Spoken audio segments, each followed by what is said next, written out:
أحبب من شئت فإنك مفارقه.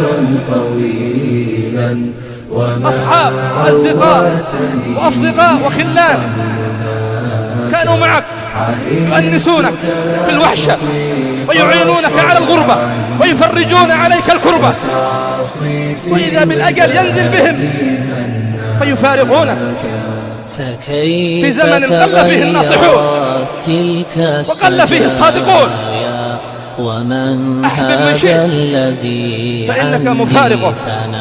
فكم هو شديد معاشر المسلمين فراق الأحبة، كم هو شديد على النفس. ولهذا هذا الحديث كما قال بعض العلماء يوطن النفس على فراق الأحبة حتى إذا ما وقع خف وقعه عليك ويشتد الألم والوجع إذا فارقوك ولم تكن من أهل الإحسان إليهم.